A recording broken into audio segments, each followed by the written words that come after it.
Hi, welcome to Red Dice Diaries RPG podcast with John and Hannah. Hello. And today we're talking about what to do when your players mess up your plans.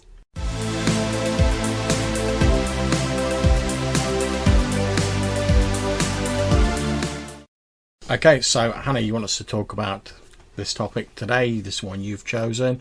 Where do you think we should start off? It's something that happens a lot. No matter how good you are at planning your game, you end up with the players going a completely different direction. Yeah. They pick up on some tiny throwaway detail that you chucked in, and they want to chase it down and hound it for 2 hours. And that's fair. Yeah, or you put in an NPC that's important to your story, and they murder them outright without even speaking to them. Okay. So you are very, very, very good at coping with this. You don't bat an eyelid when it happens. I should point out to anyone listening, I have not paid my wife to say this.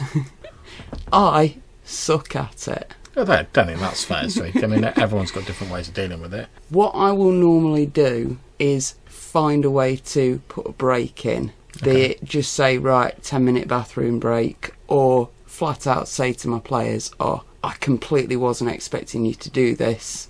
I'm going to cut the session here. We'll pick up next week when I've had a chance to plan for it. Now, I personally think that's a very valid approach, because I think players, like anyone in life, they appreciate honesty. So I think if you sort of half-arsedly try and throw something together, that they'll realise that if you're not prepared or you're not comfortable with just improvising stuff.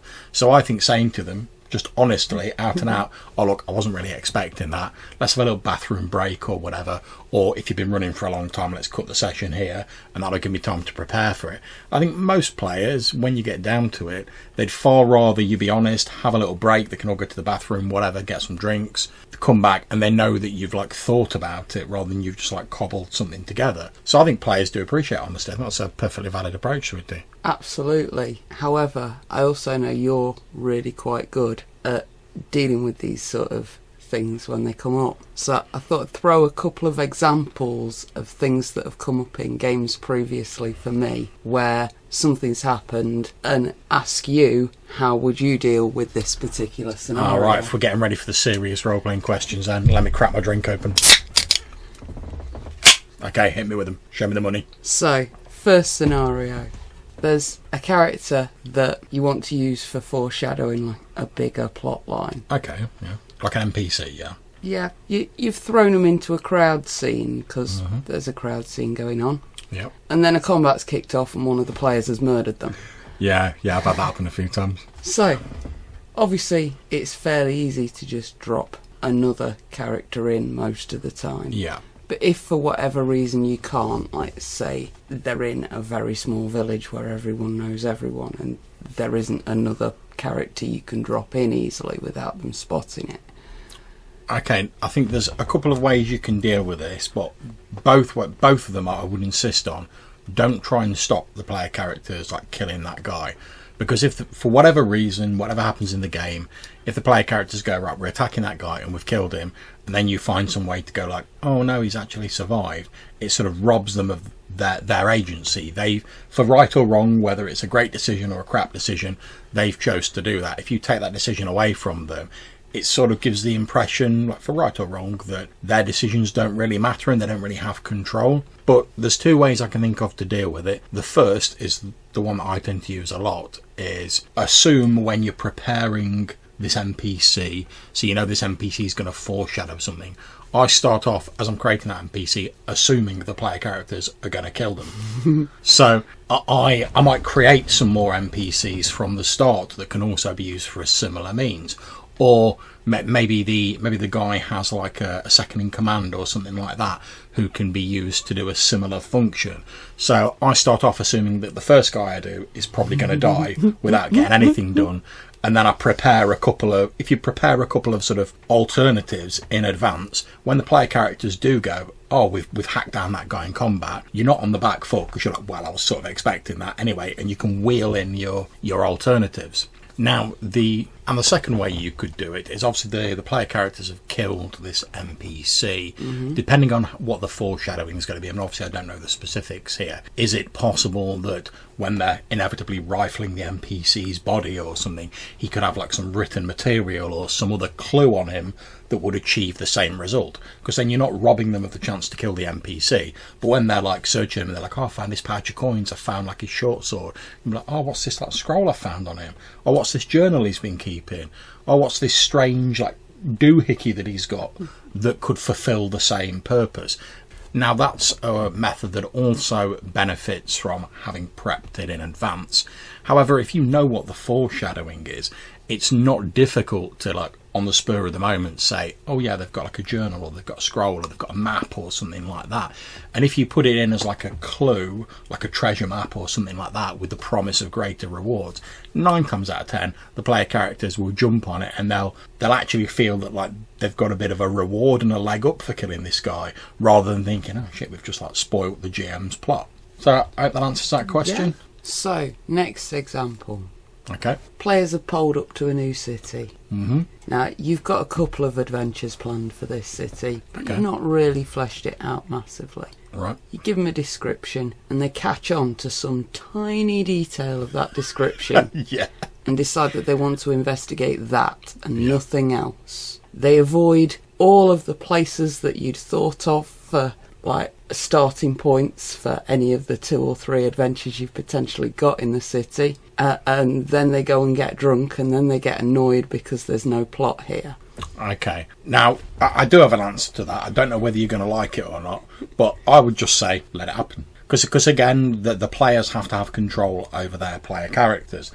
And there's this whole idea that I sort of encountered online like a few years ago called the quantum ogre. I don't know if you're familiar with it. Explain it for And me. it's a bit like the idea of like Schrodinger's cat, you know, like when it's a cat that's in a box, you don't know whether it's alive or dead until you open the box. Well, the quantum ogre is the idea that you come to a fork in a path that goes left and right in an adventure, that there's an ogre on one of those paths, but the GM puts the ogre down whatever path you choose. So if you go left, there's the ogre. You go right, there's the ogre. It doesn't matter what path you actually choose. Now, with regards to the players going to a tavern, getting drunk, just let it happen, basically. But if they're complaining that there's no plot around, my response as a GM would be, well, what have you done to go out and find anything? There's loads of stuff going on in this city, but you've just been sat in a pub for 2 hours. What do you expect? Fair. Now, the thing about a tavern is it's the easiest place in the world to introduce plot to. You can have bar brawls break out if they just want a bit of combat. You can have people come in and they can hear chat amongst the locals. So I think there's lots of different ways you could feed in some of your plot. Like, you know, maybe one of the locals, they overhear some of the locals talking about a rumour about this mysterious ruined site that's like one of your dungeon crawls. Or maybe if there's a particular antagonist you're setting up, maybe they hear some rumours and they find out some information. Then the social characters, you know, the charisma buddies can like get their charisma on and go and find out a bit more. Or like you say, they can just get into a bit of a brawl, they can maybe do a bit of gambling, stuff to pass the time. And I think if you try and stop them from doing that by like trying to shove them out the door to get them into the adventure, a lot of player characters will like dig their heels in and they'll spend even more time in the tavern just because they're like, oh, don't be telling us what to do with our characters. Whereas if you're like, fine, you're in the tavern, you've heard this, you've played a few cards, you throw a few little mini games in, you let them go with that. Eventually they'll go, all right, we've had a bit of time in the tavern, right, let's go and see what else is going on. And they'll go out, or they'll hear something in the tavern, and they'll be like, actually, do you know what? The rumour of like the mysterious sunken ship's treasure off the coast sounds a lot more interesting than having another game of cards with old like one-legged Pete over there. So, next example. The player group have gone and done some of your intriguey storyline. Okay. And as far as you're concerned, you laid out like a really clear villain. I think I know where this is going. And a really clear like protagonist for the players to support. The players don't like your protagonist, and they've decided they want to go and team up with the villain. Okay. I'm assuming that your answer's going to be pretty much the same again, which is let them do it. Well, sort of, but it's a little bit more complicated than that. Now, I would say that if the player characters are immediately looking to team up with a villain, that's more a problem with the tone of the game overall and the player's expectations. Now, when I don't know about you, but when I run a game, I sit down with my players at the start, we have a bit of a chat about what we're going to run, and we sort of set the tone for the game. So, for instance, in my Midlands game that we just started with ICRPG last night, the tone of the game is they're like an occult detective agency doing jobs for money, so they're a bit more mercenary than your standard heroes. Whereas if you say, right, we're going to run a sort of game that's got a bit of a Lord of the Rings flavour to it, you know, you're on a quest to dispatch the Dark Lord, you're all heroes. Straight from the start, the players know they should be heroes. So then if they then go, oh, actually, you know, we want to team up with Sauron, I'll be like, I'll have a word with them sort of out of character and say, look, we agreed on the tone of the game at the start, which is to be heroes. Obviously, teaming up with Sauron is not a heroic thing to do. Now, you can then have a frank discussion, and as we said earlier, honesty is important. You can have a frank discussion with the players and say, it is the fact that you want to team up with the baddie, is that because you're maybe not enjoying the tone of the game? Is it just the fact you want to try something different? Now, if it's just one troublesome player, like being a knobhead, then that's a different matter, and like dealing with like problem players is a whole different subject that we could probably will do another episode on. But if it's the party as a whole going, yeah, actually teaming up with the demon sounds fun, it might be because you've done too good a job as the GM in making the bad guy cool. So in a way, it's almost a compliment, because if you've been trying to portray this like evil overlord and you've made him sound so cool that the player characters are like, yeah, he sounds like the person to get behind, then, like I say, I know it's a bit of an inconvenience and it can be a bit annoying, but it is a compliment, because like they're liking that character so much and the way you've done them that they want to team up with him. Now, what I'd suggest is there's a couple of things you can do. You can either have a chat with the players and say, oh, look, it's not really appropriate for the tone of this campaign. Then you can either decide to sort of rein that in and continue with the current heroic tone or whatever was established at the start. But you have to have that established at the start. Or you can say, right, do we want to change the tone of the game? Do we want to go for like a more sort of like, you guys are now the villains, you're like the fallen heroes? And if everyone in the group's all right with that, and you're all right with it as a GM running like an evil campaign, which obviously brings its own challenges, yeah, great, go for it. As long as everyone's enjoying it, that's absolutely grand. But like I say, if it's just one player, or you know, it's just a matter of they think the NPC is really cool, if you have a talk with them about it and say, oh, we agreed at the start you're going to be playing heroes, I'm sure they'll sort of come round to see that idea. Now, as for the protagonist they're supposed to team up with and not really liking him, that could just be a matter of the protagonist needs to be more unique, it needs to be more likeable to the players. And that can be quite difficult, because if you've got like a group of players that you've been gaming with for years, you know what sort of NPCs they're going to like. You can tailor the protagonist to like appeal to the players. Now, if you don't know that group, it can be quite difficult.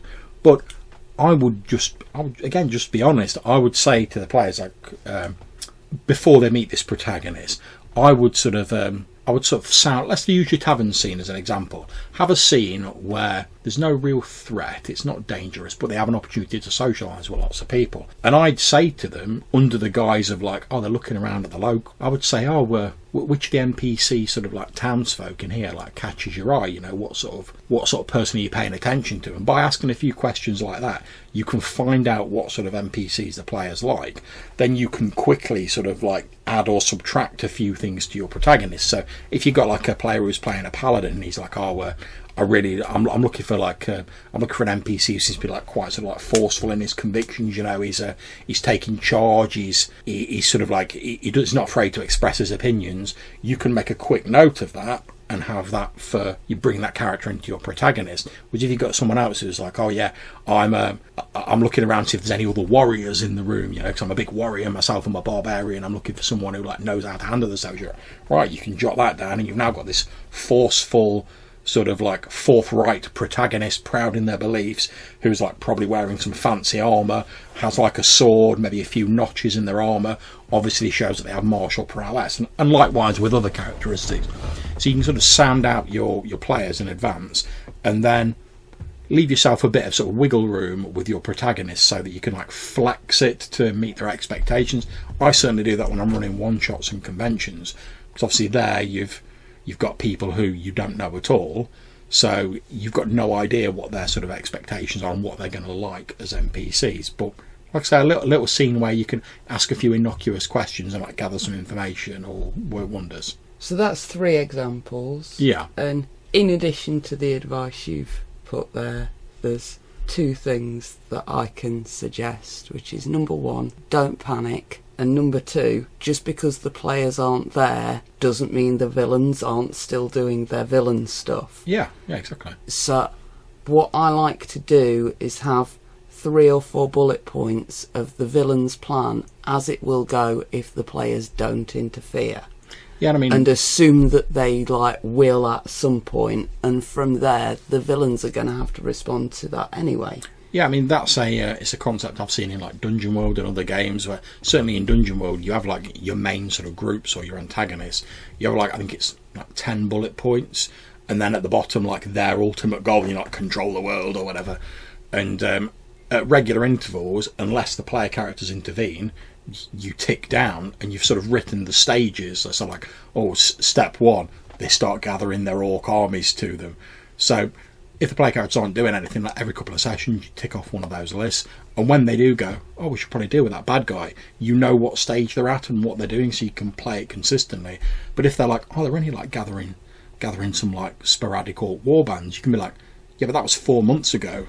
They've been doing like other stuff since then, and if they don't interfere, like obviously when the player characters do interfere, you can then sort of rewrite the rest of the stuff on the list because they'll affect the bad guy's plans.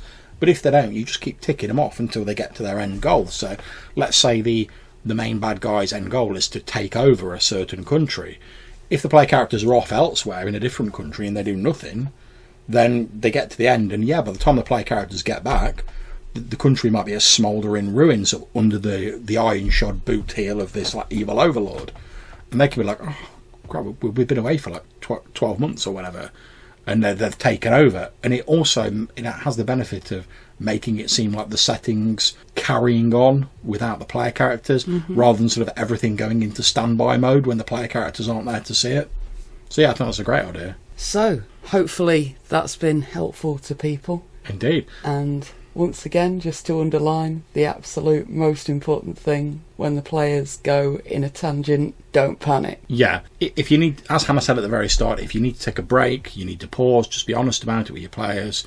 Don't panic. Most players understand that if they pull out some random, like bizarre stuff, it might take a minute or 2 for you to get a handle on it, and they'll be fine with that because most people, there's a few idiots, but most people are just there to have a good time, socialise and enjoy their gaming. So if you're honest with them and you say, I just need a break to think about this, or just give me 5 minutes, they'll be fine with it.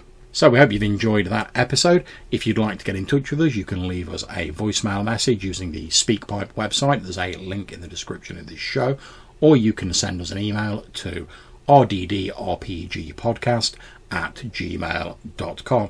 Until we see you next time, take care, stay safe, and keep gaming. Bye.